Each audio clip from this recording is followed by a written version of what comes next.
Kemudian kata beliau, rahimahullah taala, wa idza talaqa ar-rajulu imra'atahu thalathan, dan apabila seorang lelaki mentalak istrinya 3, maksudnya ditalak 3 kali sudah ditalak.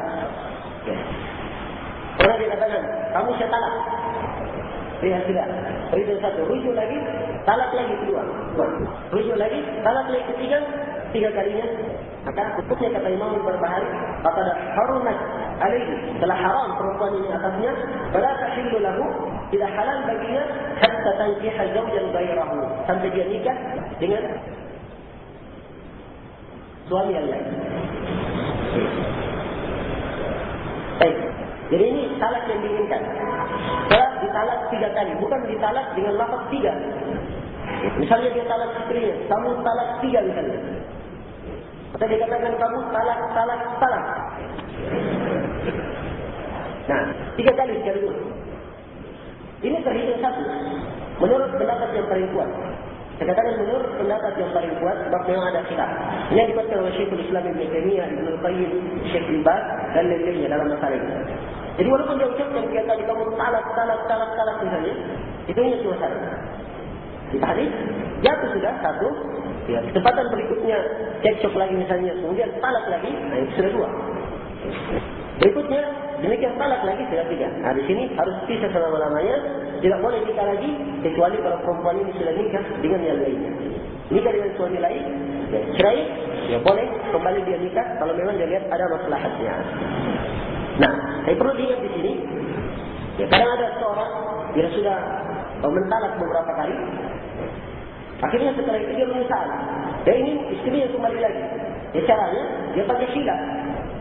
Dia berkata kepada seorang, tolong kamu nikah istriku. Begitu kamu nikah, kamu langsung ceraikan. Kamu langsung ceraikan. Nah, ini perkara yang seperti ini adalah perkara yang terlarang. Kan? Nabi SAW bersabda, la'anallahu al-muhallil wal-muhallalalah. Allah melaknat orang yang menghalalkan dan dihalalkan untuknya. Nah, ini maksudnya. Dia minta kepada orang nikah supaya halal untuknya. Demikian pula yang lainnya. Siapa yang melakukan itu kena laknat dari Allah Subhanahu wa taala. Memang perkara talak ini banyak orang bergampangan. Sangat mudah sekali mentalak. Nah, dan talak itu dengan 2 perkara. Talak dengan lafaz sharih, tegas, kamu talak misalnya. Mulai hari ini kamu bukan istriku lagi misalnya. Nah, ini talak dengan lafaz sharih. Dan ada talak dengan lafaz kinayah. Dengan lafaz kinayah. Misalnya, pulang kamu, rumah orang tuamu. Kalau diniatkan dengannya talak, lafaz kinayah, kalau sharih jelas ya. Jelas. Kalau kinayah, maka harus dengan niat. Kalau dia niatkan dengannya talak, dia terhitung talak. Kalau dia niatkan dengannya talak. Kalau tidak dia niatkan, maka tidak terhitung. Tidak terhitung. Dan hati-hati dari pergampangan mentalak. Ya. Perempuan juga harus dapat mu'asyarah bil ma'ruf wa ashiruhunna bil ma'ruf. Nah, wa ashiruhunna bil ma'ruf, perlakukanlah mereka dengan yang ma'ruf, yang baik. Dan hal yang seperti itu adalah perkara yang tercela. Sampai sebagian para ulama menyebutkan satu kisah bagaimana bergampangannya orang mentalak. Ada orang punya 4 istri. Dia punya 4 istri. Dia katakan kepada salah seorang istrinya, suatu hari marah sekali kepada salah seorang istri.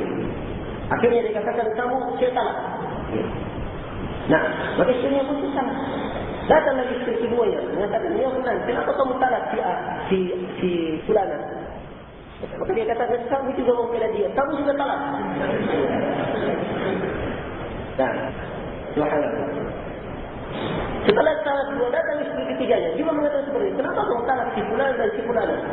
Marah lagi, kamu juga membela dia, kamu juga saya talak. Nah, datang lagi keempat, ditalak juga. Setelah itu istri tetangganya datang kepadanya. Ketika itu dia katakan, ya fulan, kenapa kamu mentalak istri-istrimu?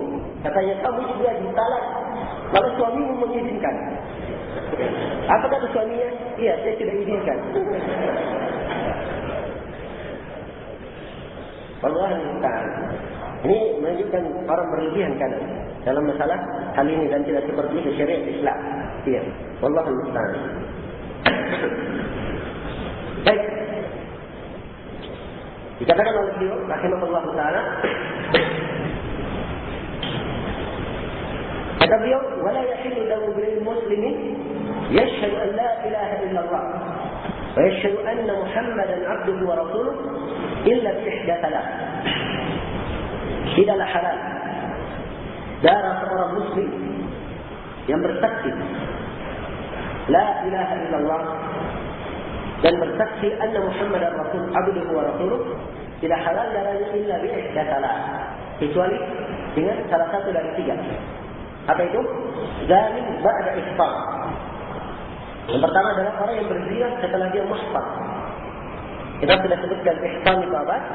Yaitu dia sudah pernah menikah. Sudah pernah menikah. Walaupun satu kali dalam umurnya. Pernah menikah misalnya, setelah itu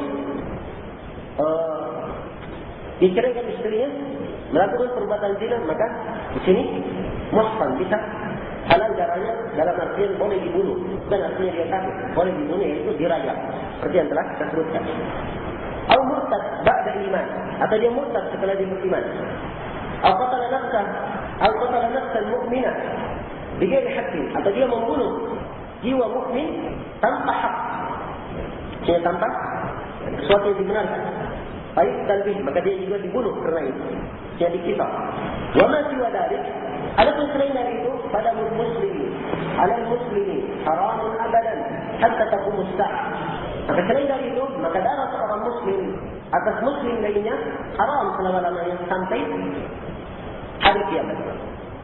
Ini prinsip Islam yang sangat kokoh sebenarnya. Nah, seorang muslim terjaga darah dan kehormatannya. Ini penegasan Nabi di Hajjatul Wada, haji perpisahan di Arafah ketika beliau khutbah dalam mawqif yang betul-betul mengesankan. Beliau memberikan peringatannya, kata beliau, ala inna rima'akum wa amwalakum wa a'rabakum alaikum haram fa hurmati yawmikum hada fi baladikum hada fi syahrikum hada. Tahuilah sungguhnya darah-darah kalian, harta-harta kalian, kehormatan kalian haram antara sama kalian kaum muslimin. Bagaimana haramnya negeri ini? Maksudnya terhormatnya negeri ini, yaitu negeri Mekah. Terhormatnya bulan ini, yaitu bulan Dzulhijjah, dan terhormatnya hari ini yaitu hari Arafah. Nah, itu kan bahwa darah seorang muslim adalah suatu hal yang sangat dihormati di dalam syariat. Dan siapa yang menumpahkan darah jiwa tanpa hak, maka seakan-akan dia membunuh seluruh manusia. Dalam Al-Quran dikatakan, min ajli dzalika katabna 'ala bani Israil annahu man qatala nafsan bighairi nafsin aw fasadin fil ardh faka'annama qatala an-nasa jami'an wa man ahyaaha faka'annama ahya an-nasa jami'an. Karena itulah kami tetapkan terhadap Bani Israel, siapa yang membunuh jiwa bukan kerana lantaran dia membunuh, bukan pula kerana lantaran dia membuat kerusakan, maka seakan-akan dia membunuh seluruh manusia. Dan siapa yang menghidupkannya, seakan-akan dia menghidupkan seluruh manusia. Iya. Ini nas tegas tentang bahaya membunuh jiwa tanpa hak, membunuh jiwa tanpa hak. Maka darah seorang muslim adalah perkara yang dijaga. Dan ini bantahan terhadap orang-orang Khawarij terlalu mudah untuk mengkafirkan dan menghalalkan darah kaum muslimin. Iya, menghalalkan darah kaum muslimin. Dan jangan sampai fikra-fikra pemikiran Khawarij ini masuk kepada umat Islam. Ada bentuk pemikiran sederhana sekali, tapi orang tidak sadar dia masuk dalam pemikiran Khawarij. Ya, tadi contoh ya. Saya memberi contoh yang banyak dengan kejadian Laskar. Pertama, kadang sebagian itu belum paham letak-letak kesalahan di mana. Kemudian yang kedua, kita mengambil jenis orang yang sudah menisbah kepada salah jatuh dalam kesalahan, supaya kita jangan jatuh di dalam lubang yang sama. Ya. Nah, ketika kejadian di Ambon, ada perintah untuk menyerang orang-orang yang membacking perzinahan. Itu kan keluar di Maluku hari ini fatwa dari Ja'far bin Thalib tentang halalnya darahnya mereka. Kenapa dikatakan halal darahnya? Sebab mereka ini tidak rida perzinahan dihilangkan. Tidak suka perzinahan dihilangkan. Dia backing artinya tidak suka perzinahan dihilangkan. Kalau begini hukumnya kafir, halal darahnya. Dan ini bukan pendapat Ja'far bin Thalib saja, didukung oleh yang lainnya. Di Askari ditanya setelah khutbah Jumat oleh sebagian ikhwah, yang akhir ini termasuk yang diperintah juga untuk menyerang. Dia kan bingung, masa muslim juga walaupun berbuat zina, namanya muslim, masa diperintah untuk dibunuh? Dia heran, tanya. Dia tanya kepada Asy'ari, katanya apa? Halal darahnya. Halal darahnya. Tiba-tiba kasar ditanya lagi oleh ikhwan. Katanya itu keyakinan saya yang saya yakini dengannya. Dia bawakan lagi dalil. Nah, demikian pula seperti saya ungkapkan itu kepada Muhammad saya. Dia juga membela. Membela hal tersebut. Lihat, ini kesalahan detail dalam masalah menghukumi kufur. Jatuh dalam kesalahan persis kesalahannya Salman Al-Auda, Sabar Hawali dalam masalah ini. Salman Al-Auda, Sabar Hawali juga ketika mengatakan kepada penyanyi yang kafir itu, dia katakan ini dosa tidak diampuni. Kemudian orang yang minum minuman keras terang-terangan, ini orang yang menampakkan dosa, yang mujahir dengan suatu maksiat, ini tidak diampuni. Ini tidak diampuni. Ini maksudnya ke dalam masalah istiqlal. Masuk ke dalam masalah istiqlal yang diterangkan oleh para ulama, bantahan terhadap orang-orang Khawarij. Ahli sunnah tidak mengkafirkan seorang muslim kecuali dengan suatu dosa, atau tidak mengkafirkan seorang muslim dengan suatu dosa malam yastahillah, panjang dia tidak menganggap itu halal. Jadi mereka mengatakan ini kafir. Orang yang melakukan dosa seperti ini kafir, sebab itu artinya dia telah menghalalkan dosa itu. Menghalalkan dosa itu. Dari mana diambil bentuk penghalalan? Ya. Kalau artinya Ja'far tadi, dia katakan dia lindungi itu, berarti dia ridha. Itu artinya dia halalkan perzinahan. Hukumnya kafir. Kita hadis. Demikian pula Salman dan lainnya, Salman Al-Auda, Sabar Hawali, ketika mengkafirkan seperti itu juga. Ini dia umumkan, kemudian dia seakan-akan menghalalkan hal tersebut. Dengan perbuatannya dia hukumi menghalalkan. Maka hukumnya juga tidak diampuni dosanya. Dia diampuni artinya kafir perbuatan seperti itu. Sebab tidak ada yang tidak diampuni dikira kesyirikan. Nah, dan ini salah besar dalam masalah akidah. Salah besar. Sebab mengatakan seorang itu menghalalkan, itu tidak cukup dengan perbuatan. Bukan dari perbuatannya dinilai, tapi dilihat dari sifatnya, keyakinannya. Kalau dia meyakini itu halal, baru dia dikatakan kafir. Dia meyakini zina itu halal, baru dia katakan kafir. Tapi kalau dia berbuat zina, belum tentu dia menghalalkan. Dia berbuat. Atau dia misalnya, belum tentu dia menghalalkan. Belum. Tapi yang dilihat, dikatakan dia menghalalkan, kalau dia meyakini dengan hatinya, dia ucapkan saya yakin ini halal, bolehkan, baru dikatakan dia kafir keluar dari Islam. Dengan keyakinannya. Adapun dengan amalan, tidak dikatakan menghalalkan. Di sini letak kesalahannya, kita ini masalah. Salahnya jatuh ke dalam masalah, dia tidak sadar. Mirip dengan perkataannya orang-orang Khawarij yang terlalu gampang mengatakan kaum muslimin. Nah, karena itu poin-poin yang seperti ini yang merupakan usul ahli sunnah memang sangat nikmat sekali kalau seorang muslim memahaminya dengan baik. Ya, akan memberikan keteguhan kepada dirinya, bisa berjalan dengan adil di dalam setiap masalah, dan pada suatu perkara dia tetap berada di atas rel Al-Quran dan Sunnah Rasulullah SAW. Nasallallahu alaihi wasallam. Kemudian kata beliau rahimahullah,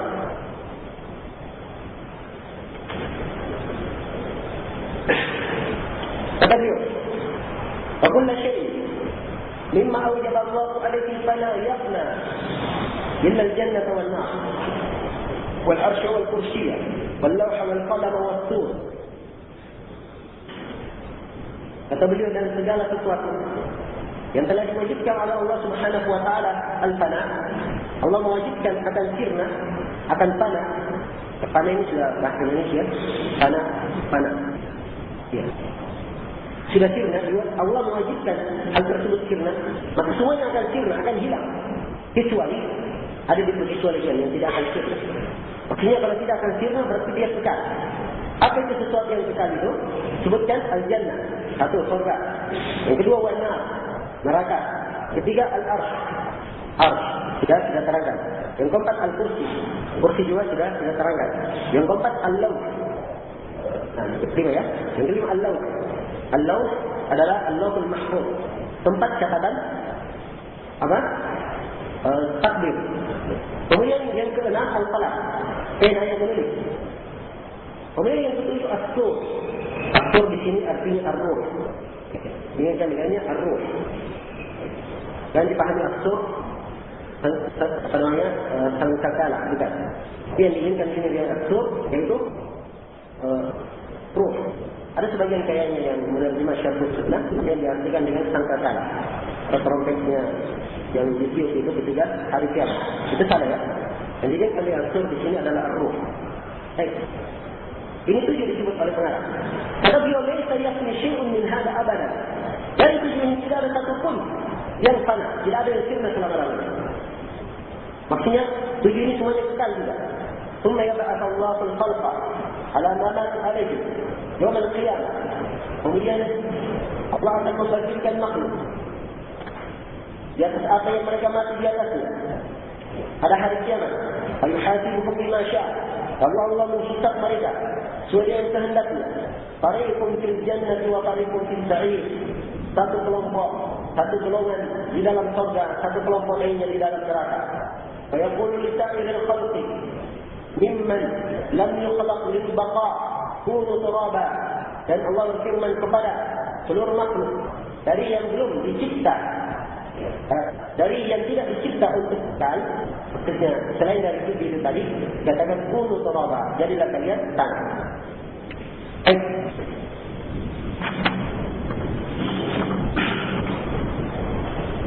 Ya. Dalam poin ini, poin yang ke-51 ini, yang 59. Poin yang ke-59, penetapan satu keyakinan dari keyakinan ahli sunnah bahwa segala sesuatu itu akan sirna, kecuali disebut oleh pengarang 7 di sini. 7 perkara tidak akan sirna dari makhluk. Ya. Segala sesuatu dari makhluk akan sirna kecuali 7. Pengarang cuma menyebut 7. Yang sebenarnya ada 8. Ada satu yang lainnya beliau tidak sebutkan. Yaitu disebut dalam hadis ajabud dzana. Dalam hadis dihasankan oleh Syekh Al-Albani, yaqul ibni Adam yafna illa ajabad dzana. Minhu khuliqa ibnu Adam wa minhu yurqa. Segala sesuatu dari anak Adam akan sirna kecuali ajabad dzana. Ajabad dzana itu artinya tulang ekor. Jadi tulang ekornya manusia itu tidak akan sirna. Nah, tidak akan sirna. Dari situ anak Adam dicipta, dari situ pula anak Adam dirantai kembali, ditarkib kembali. Ya.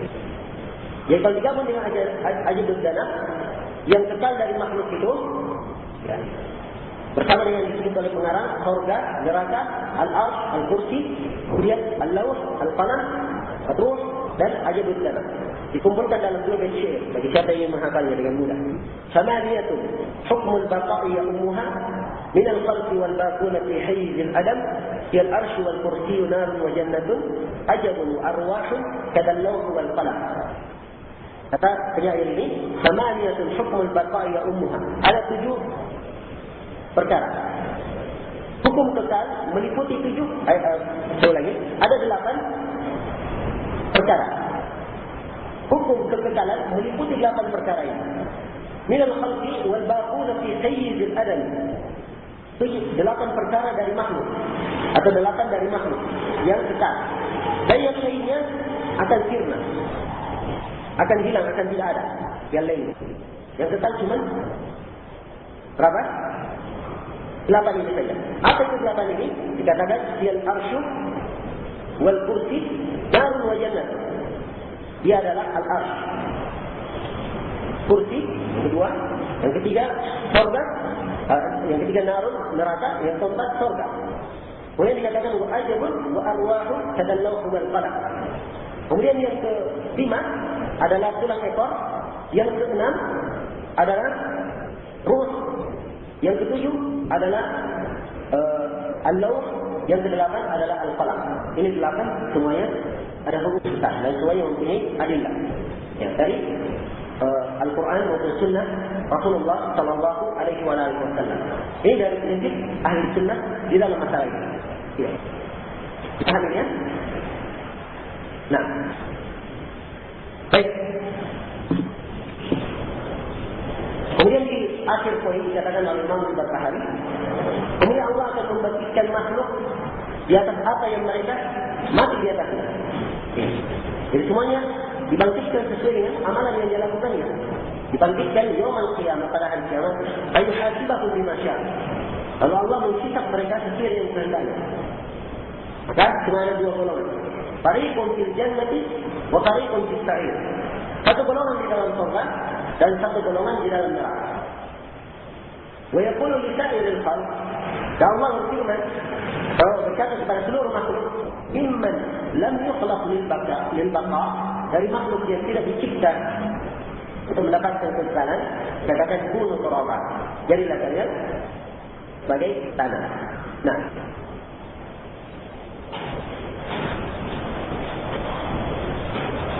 ya. Baik. Kemudian di poin berikutnya dikatakan oleh Imam Al-Barbahari rahimahullah, wal iman bil qisas yaum al-qiyamah bain al-khalq kullihim bani Adam wal sibaa wal hawan hatta al-zara' min al-zara' hatta ya'khudh Allah azza wa jalla li ba'dihim min ba'd ya ahli al-jannah min ahli an-nar wa ahli an-nar min ahli al-jannah wa ahli al-jannah ba'duhum min ba'd wa ahli an-nar ba'duhum min ba'd. Kata beliau dalam iman, kita beriman tentang qisas pada hari kiamat antara seluruh makhluk, anak Adamnya, akibat binatang buasnya, wal hawan, serangganya, hatta ad-dara dari ad-dara. Sampai Allah mengambil, memberikan hukum pada sebagiannya dan sebagian yang lain. Penduduk surga dari penduduk neraka, penduduk neraka dari penduduk surga. Penduduk surga sebagiannya dari sebagian penduduk surga lainnya. Penduduk neraka sebagiannya dari penduduk neraka yang lainnya. Qisas berjalan. Qisas antara makhluk. Apa saja yang terjadi kezaliman antara sama makhluk pasti akan dihisab sisi Allah Subhanahu wa taala. Dan tidak terbatas pada manusia saja. Semuanya. Dalam hadis Abu Hurairah yang diriwayatkan oleh Imam Muslim, Rasulullah sallallahu alaihi wasallam bersabda, "La tu'addunna al-huquq ila ahliha, hatta yuqalu lisyatil jalha li syatil qarna." Sungguh akan dikembalikan setiap hak itu pada pemiliknya. Sampai kambing yang patah kambingnya meminta pertanggungjawaban pada kambing yang mematahkannya. Ini menunjukkan benarnya apa yang disebut oleh pengarang. Dan di dalam hadis riwayat Bukhari dan Muslim dari hadis Abu Hurairah dan lain-lainnya, kisah perempuan yang masuk neraka karena kucing. Bagaimana itu? Dia ikat kucingnya, tidak dia beri makan, tidak dia beri minum, mati karena hal tersebut. Nah, maka dia pun mati setelah paras dan perempuan ini masuk neraka gara-gara itu. Dia melakukan masuk neraka gara-gara hewan. Itu berjalan antara sesama makhluk. Seluruh makhluk, manusia dengan hewan dan seluruhnya, datang berbuat kezaliman, maka harus dia bertanggungjawabkan nanti depan Allah Subhanahu wa taala. Nah, dan kisah itu memakai seorang harus mempertanggungjawabkan. Kalau dia berbuat dosa, kalau dia punya kebaikan, dia bayar dengan kebaikannya. Dia bayar dengan kebaikannya. Kalau tidak punya kebaikan, maka dosa orang tersebut dia tanggung. Sesuai dengan kadar dosa yang dia lakukan. Kadar dosa yang dia lakukan. Karena itu kata Nabi sallallahu alaihi wasallam dalam hadis Abu Hurairah riwayat Bukhari, kata beliau, "Man kana indahu mazlamatun li akhihi min shay'in aw min 'irdihi falyatahallalhu minhu al-yawm qabla an la yakuna dirhamun wala dinar." Kata beliau, siapa yang berbuat kezaliman kepada saudaranya, apakah pada kehormatannya atau pada apa saja, hendaknya dia minta dihalalkan pada hari ini. Cepat, minta dihalalkan. Sebelum datang nanti suatu hari, tidak ada lagi mata uang emas, tidak ada lagi mata uang perak untuk membayar. Kalau dia punya kebaikan, dia bayar dengan kebaikannya. Kalau tidak punya, dia ambil dosanya, nanti dia dilemparkan ke dalam neraka. Waliyadzubillah. Lalu ini lanjutkan lagi hadis Abu Hurairah riwayat Muslim tentang orang yang bangkrut itu. Nabi bertanya, "Atadruna man muflis?" Tahukah kalian siapa orang yang bangkrut? Para sahabat berkata, "Ya Rasulullah, orang yang bangkrut man la dirham lahu wa la mata." Orang yang tidak punya dirham dan tidak punya harta sama sekali, itu orang yang bangkrut. Kata Nabi, bukan itu orang yang bangkrut. Tapi orang yang bangkrut adalah orang yang datang pada hari kiamat. Datang dengan pahala salatnya, pahala zakatnya, pahala puasanya, banyak pahala yang Masya Allah. Tapi datang dalam keadaan telah membalimi si anu, memukul si anu, berjaga si anu, melanggar kehormatan si anu, melepaskan darah si anu. Setiap orang yang dia balimi datang menuntutnya. Datang menuntutnya. Maka dia sekali ada menuntut, dia bayar dengan kebaikannya. Terus dia bayar sampai habis kebaikannya dan masih ada juga orang yang menuntut. Setelah itu, karena tak punya kebaikan lagi untuk membayar, maka dosa yang menuntut ini dia tanggung. Setelah itu dia dilemparkan ke dalam neraka. Walhamdulillah. Ini orang yang bangkrut. Assalamualaikum warahmatullahi wabarakatuh.